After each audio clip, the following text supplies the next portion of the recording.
विवा शिरवाडकरांनी 1970 साली नटसम्राट हे नाटक लिहिलं. ते आज अजरामर झालेले. त्याच्यामध्ये मोठ्या दिग्गज कलाकारांनी आप्पासाहेबांचा मेन रोल केलेला आहे. त्याच्यात गोपीनाथ नोकले, पाठक आहेत, नाना पाटेकर आहेत. तर त्याची पार्श्वभूमी अशी आहे, स्वतःच्या मुलाने आणि सुनेने झिडकारल्यानंतर तो मेन हिरो आप्पासाहेब स्वतःच्या मुलीकडे आणि जावाईकडे राहायला जातो. पण तिथंही मुलगी त्याच्यावर चोरीचा आरोप घेतात.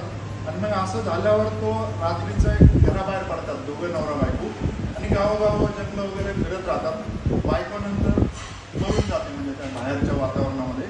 आणि मग असाच फिरता फिरता एका गावाच्या बाहेर आल्यावर त्याच्या मनात जे विचार उठले ते सोबत मी आता सादर करणार आहे. कुणी घर देतं का घर? आपल्याला घडवत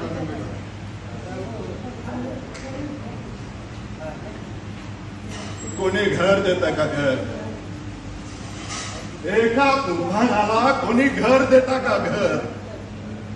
एक तुफान घराच्या भिंती वाचून, छपरा वाचून, माणसाच्या माये वाचून, देवाच्या दये वाचून जंगला जंगलात हिंडतय.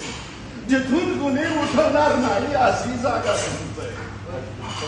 खरंच सांगतो बाबा, डोंगर दऱ्यात, झाडा झुडपात तुफान आता खचून गेले, अर्ध अधिक तुटून गेले. समुद्राच्या लाटांवरती, वनव्याच्या जळावरती खचून गेले.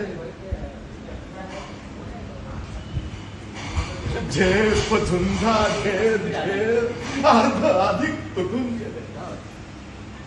आपले जळलेले तुटलेले पंख खुर्डीत खुर्डीत उडत आहे. खरं सांगतो बाबा, तुफानाला तुफानपणच नडत आहे. कोणी घर देता का रे? या तुफानाला महाल नको, राजवाड्याचा सेट नको, थैलीतली भेट नको, गळ्यातला हार नको.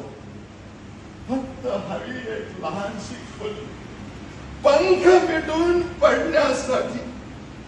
आणि हा एक आराम खुर्ची तुफानाला बसण्यासाठी.